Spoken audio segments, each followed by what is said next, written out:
आप सभी के लिए आज के एडिटोरियल के साथ फिर मैं हाजिर हूँ। तो चलिए स्टार्ट करते हैं। लिखा सुहासिनी हैदर जी ने है। आप अगर कंटिन्यू इस एडिटोरियल की सीरीज़ को फॉलो कर रहे हो तो आपको मालूम होगा कि सुहासिनी हैदर जी हैं कौन। आज ये किस बारे में बात कर रही हैं, तो आज इनका टॉपिक है the Kashmir outreach and Afghan storm. आपको मालूम होगा कि आज या जहाँ तक अभी प्रधानमंत्री मोदी और हमारे जो गृह मंत्री अमित शाह, इन दोनों ने कश्मीर का एक 14 लोगों का प्रतिनिधिमंडल या कहें वहाँ की जो पार्टीज हैं उनके जो प्रतिनिधि हैं उनकी एक बैठक की। और उस बैठक का एक मेन मुद्दा ये है कि कश्मीर में कैसे फिर से एक चुनाव वाली प्रक्रिया जैसे पहले थी और वो सब चीज़ें स्टार्ट करवाई जा सके। अब वो रुक क्यों गई थी, तो आपको अगर जिनको नहीं मालूम, 5 अगस्त 2019 का जो डिसीजन था उसमें क्या हुआ था, उसमें हुआ था कि धारा 370 हटा दी गई थी और धारा 370 हटाकर उसको एक यूनियन टेरिटरी बना दिया गया था। जम्मू कश्मीर को और लद्दाख को अलग कर दिया गया था। तो ये एक पूरी पृष्ठभूमि है। तो चलिए स्टार्ट करते हैं इसी बारे में। अगर आपने चैनल को सब्सक्राइब ना किया हो तो please hit the subscribe button. आप हमें टेलीग्राम पर भी फॉलो कर सकते हो, जहां मैं आपको इस पर्टिकुलर एडिटोरियल का कह सकते हैं आप एडिटोरियल में आपको दे दूंगा। वहां पर एक ग्रुप है, एक चैनल है, तो चैनल पर मैं डालता हूँ, बाकी ग्रुप में आप डिस्कस कर सकते हैं। ग्रुप को आप ज्वाइन करना हो तो कर सकते हैं। आप हमें सपोर्ट भी कर सकते हैं डिस्क्रिप्शन में जाकर। तो ये सब चीज़ें हैं। आगे स्टार्ट करते हैं आज के एडिटोरियल को। 2 year after its dramatic decisions to reorganize Jammu and Kashmir, the government appeared to be rethink some of the objective it announced. Then, as a Prime Minister, Narendra Modi engaged the erstwhile state former leadership to discuss the future of the political process there. तो यहाँ पर जब जम्मू कश्मीर का को reorganise किया था, कब reorganise किया था? 5 अगस्त 2019 को। तो उस समय जो उद्देश्य थे, उन उद्देश्यों को पूरा करने के लिए हमारे प्राइम मिनिस्टर एंगेज हो रहे हैं किसके साथ? जो पुरानी लीडरशिप थी कश्मीर की, उन सभी लोगों के साथ एंगेज हो रहे हैं। क्यों? क्योंकि वहां पर जो पॉलिटिकल राजनीतिक भविष्य क्या होना चाहिए, इन सब चीजों के बारे में वहां पर डिस्कस करेंगे।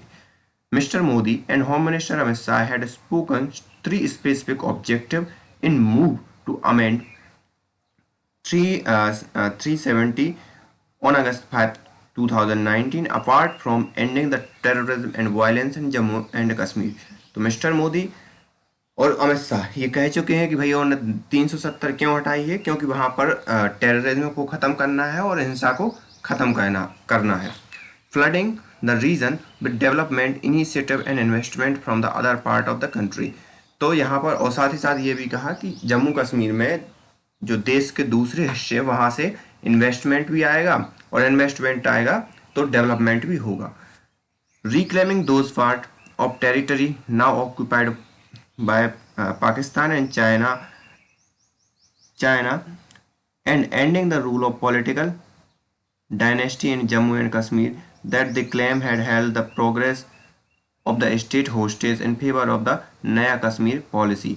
तो यहाँ पर उसी समय उन्होंने क्या कहा था? ये भी कहा था कि हमें अक्साई चीन को भी वापस लेना है और पाक ऑक्यूपाइड कश्मीर मतलब पाक अधिकृत कश्मीर को भी वापस लेना है।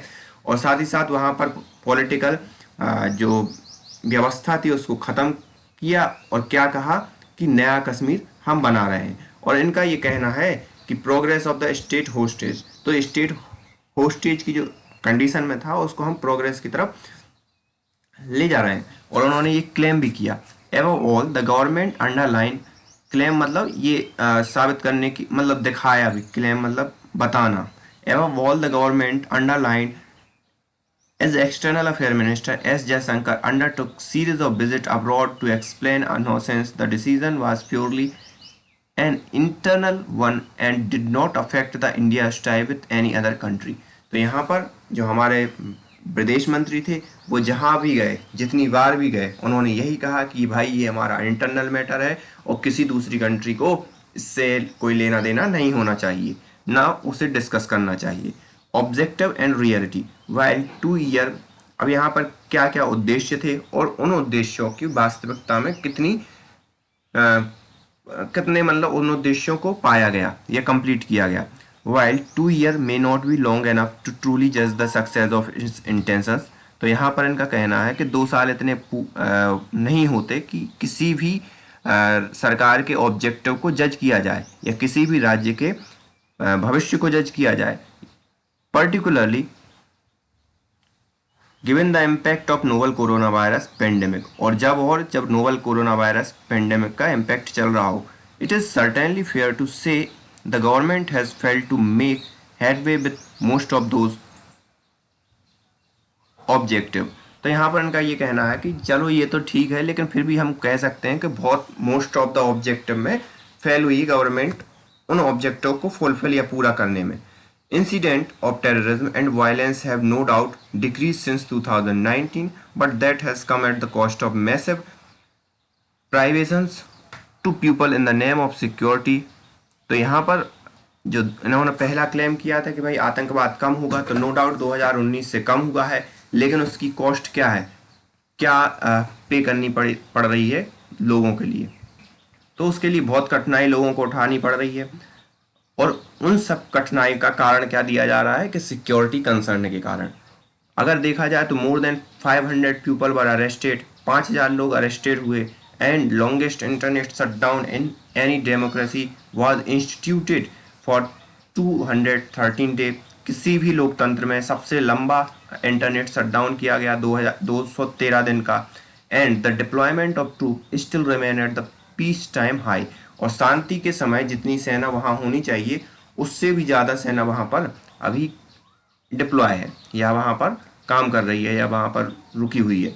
द प्लाइट मतलब दुर्दशा, the plight of the ordinary Kashmiri battling daily intimidations from the security forces, the closure of school and online education for their children, and diminishing the source of income can only be imagined। तो यहाँ पर वहाँ की जो local जनता है वहाँ उसके लिए डेली जो सेना है उसके किसी न किसी चीज़ों को पालन करने के लिए उसे बोला जाता है, कुछ न कुछ सूचनाएं आती हैं कि आप ये फॉलो करो नहीं तो ये आतंकवादी आ जाएगा एंड ऑल दैट।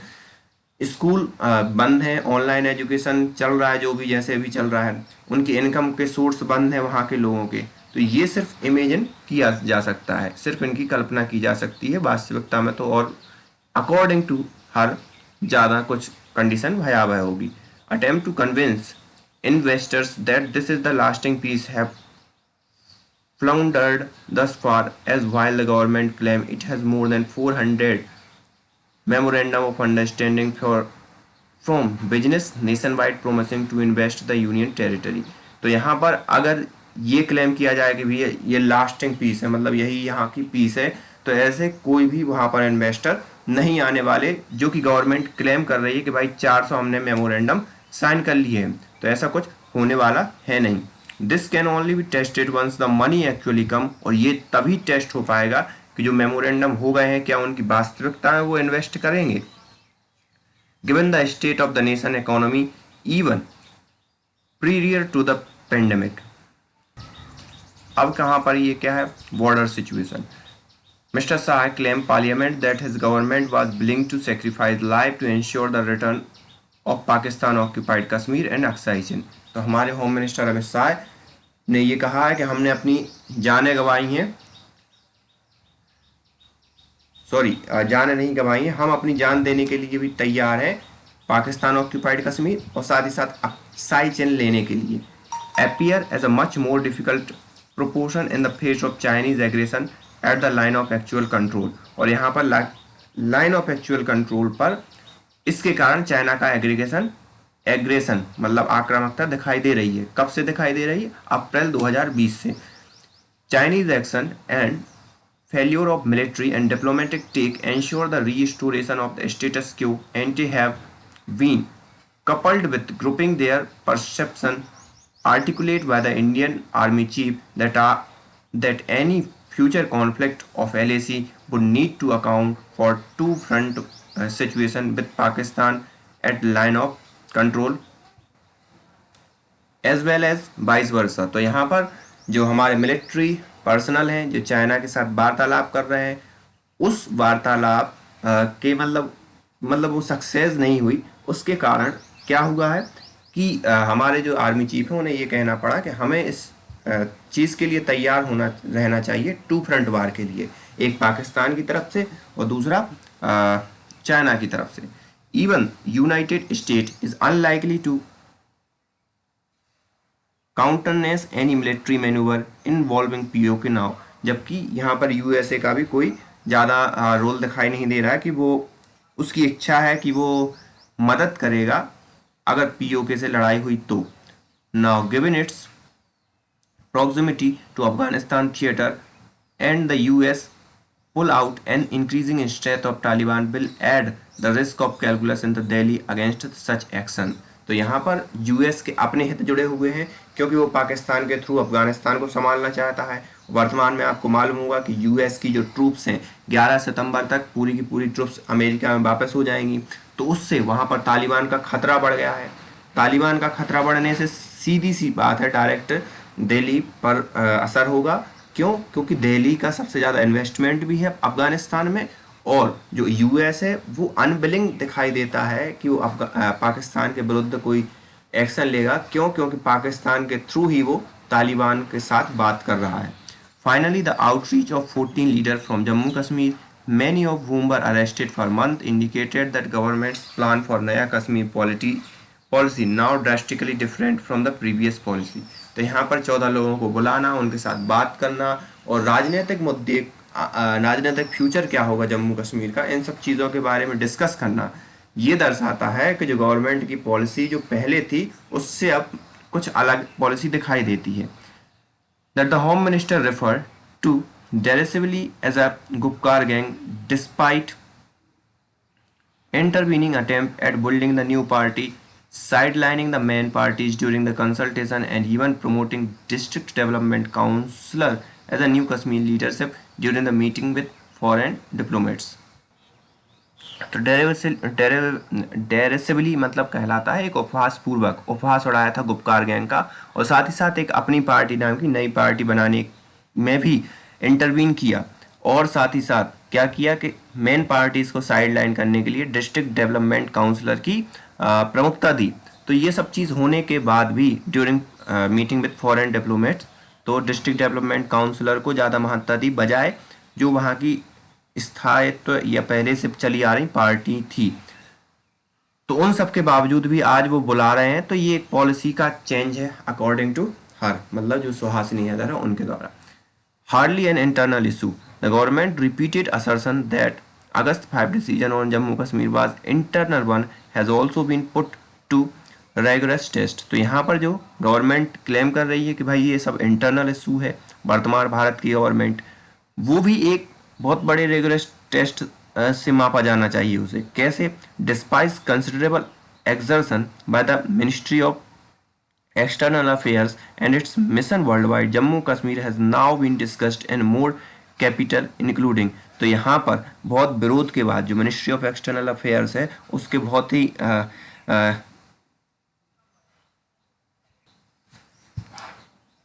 अपने मतलब एक्सरसन कह सकते हो, परिश्रम कह सकते हो उसे, लेकिन एक ये कहो कि उसके इतने क्या प्रयासों के बावजूद भी ये जो इशू है, मतलब हमारी गवर्नमेंट ने कहा है कि ये सब इंटरनल इशू है, इंटरनल इशू है, लेकिन उसके बाद भी ये कई कैपिटल्स मतलब कई देशों की राजधानियों में डिस्कस किया गया, जैसे यूएस कांग्रेस हुआ, पार्लियामेंट इन यूनाइटेड यूके की parliament, European Union and Nordic country, इन सब जगह इस चीज़ को डिस्कस किया गया।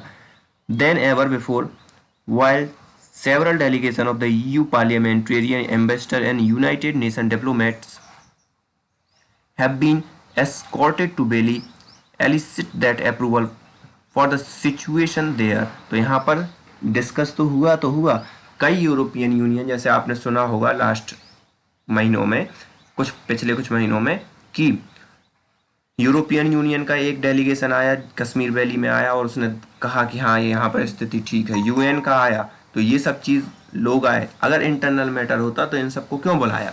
It is ironic that countries which were openly supportive of Modi's governments military action and POK 2016 after the Uri attack and Balakot strike by the Indian air force in Pakistan after the Pulwama attack in 2019 have even so chosen to be so critical of a political and internal move।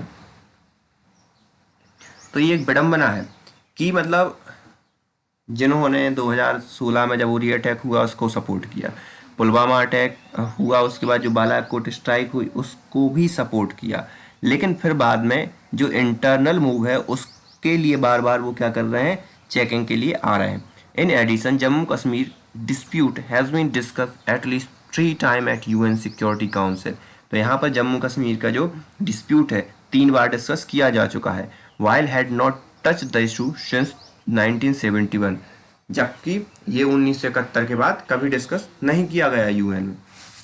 Dialogue with Pakistan, what is more galling in the notion that the decision of engage the previous leadership to discuss the restart of political process and the reversal of August 5 decision of to downgrade the state to union territory come not from domestic consideration alone।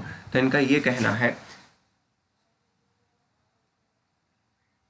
तो यहाँ पर ये बड़ा दुखद है कि जो notion है, कौन सा नोशन है, विचार है, कौन सा विचार कि इस चीज़ का डिसीजन कि भाई हमारी जो पुरानी लीडरशिप है उनको बुलाया जाए और राजनीतिक रूप से जो डेमोक्रेटिक वो है उसको कश्मीर में बहाल किया जाए। ये केवल इंटरनल इशू नहीं है, मतलब जो यूनियन टेरिटरी बना दिया गया था अब उसको प्रॉपर एक राज्य का दर्जा दिया जाए, तो ये केवल इंटरनल इशू नहीं है। In the past few month it has been made clear that back-channel dialogue between India and Pakistan is discussing assurance of Jammu and Kashmir that would enable to broader bilateral dialogue। तो यहाँ पर ये देखना होगा कि back channel से भारत और पाकिस्तान के बीच कंटिन्यूसली बात चल रही है। Pakistan too has climb down considerably from a previous demand of plebiscite and UN resolution to Pakistan Prime Minister Imran Khan more recent statement that he would be willing to talk if there was a reversal of some of the August 5 step or if Modi government prefer a roadmap of Jammu and Kashmir। तो यहाँ पर पाकिस्तान है, पाकिस्तान की ने भी जो अपनी demand है इन्हीं वार्ताओं के कारण क्या की है, डाउनग्रेड करती है। पहले जो पाकिस्तान कह रहा था कि प्लेबिसाइट करवाओ, 370 को हटाओ तभी बात होगी, लेकिन अब क्या हुआ कि उसने क्या किया है कि भाई कुछ चीज़ें रिवर्स कर दे अगर मोदी गवर्नमेंट, मतलब जो वहाँ के इमरान खान है पाकिस्तान के प्रधानमंत्री, उनका ये कहना है कि अगर प्रधानमंत्री मोदी जो 5 अगस्त को डिसीजन लिए गए थे उसमें से कुछ डिसीजन अगर वापस ले ले तो वो बात करने के लिए तैयार है और एक प्रॉपर रोड मैप भी बनाए, मतलब मोदी गवर्नमेंट एक रोड मैप बनाए और फिर उस पर हम बात करने के लिए तैयार है। Even Pakistan insistence on the restoration of 370 was turned out from the day when it rejected the article validity। तो यहाँ पर टर्न अराउंड हो गई, मतलब एकदम से बदल गई है, जबकि वो आर्टिकल की वैलिडिटी पर ही रिजेक्ट कर दिया था मतलब पाकिस्तान ने, लेकिन अब थोड़े से डाउन टर्न में आ गए हैं। Both the downturn in Pakistan backed violence in Jammu Kashmir as well as softening of rhetoric suggest as flexibility worn out the international pressure as well as the sustained threat of Pakistan backlisting by FATF। तो यहाँ पर ये उसके जो पाकिस्तान की बातों में जो नरमी आई है वो सिर्फ इसलिए नहीं आई है कि पाकिस्तान चाहता था, ये एक इंटरनेशनल प्रेशर है। इंटरनेशनल प्रेशर के साथ साथ वो FATF में उसको वो ब्लैक लिस्ट ना कर दिया जाए, ये भी एक महत्वपूर्ण कारण रहा है कि पाकिस्तान ने खुद की बातों में नरमी लाई। सच compromises by hawkish establishment in Delhi and Islamabad do not come from the internal rethink by themselves।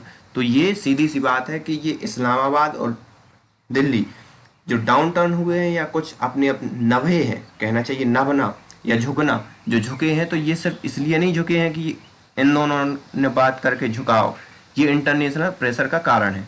And it would seem obvious that external promoting from US keen to complete its Afghanistan pullout and its negotiation with Taliban as well as the nudge from Saudi Arabia, Qatar and United Arab Emirates। तो यहाँ पर सबसे पहला कि US वहाँ से निकल रहा है अफगानिस्तान से, तो तालिबान का प्रभुत्व बढ़ेगा, एक तो ये है।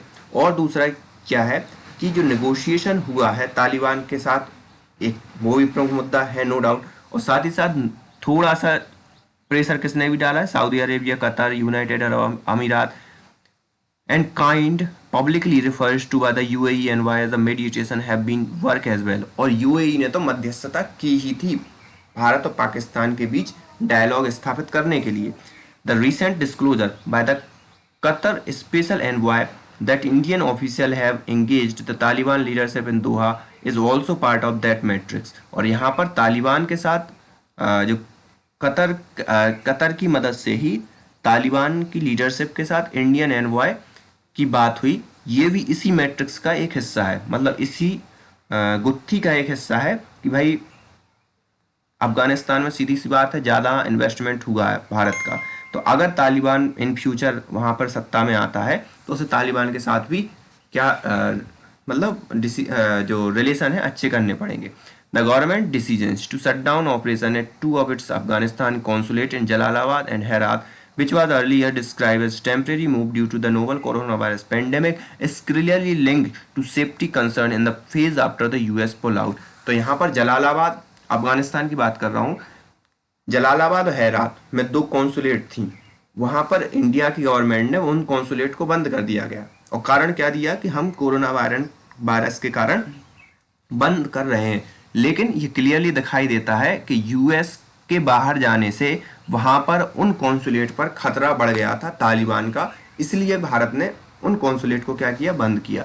The US factor in the broader geopolitical context at the drum beat मतलब जो ड्रम बजाया जाता है of the US China confrontation grow louder. तो इन सब चीज़ों के बीच जो जियोपॉलिटिकल सिचुएशन बदल रही है, ये ड्रम बीट मतलब बज रही है या यहाँ वहाँ हो रही है, उसमें जो कन्फ्रंटेशन टकराव है यूएस और चाइना का वो बढ़ रहा है continuously. India's global strategy will be further put to test. अब इंडिया की जो ग्लोबल स्ट्रेटजी है वो उसकी क्या है, एक परीक्षा होगी, ऐसे समय में उसकी परीक्षा होगी। The US expectation of cooperation from India to east on China and India in Indo-Pacific have clearly not been commensurate with New Delhi's expectation that America would reduce India's threat to its best from Pakistan and Afghanistan and Pakistan। तो यहाँ पर जो US चाह रहा है कि भैया जो इंडिया का ईस्ट मतलब चाइना के साथ कोऑपरेशन हो और साथ ही साथ इंडो पैसिफिक के जो उसके हित हैं अमेरिका के वो भी सर जाएं, इसलिए वो इंडिया को हाथ में लिए हुए हैं।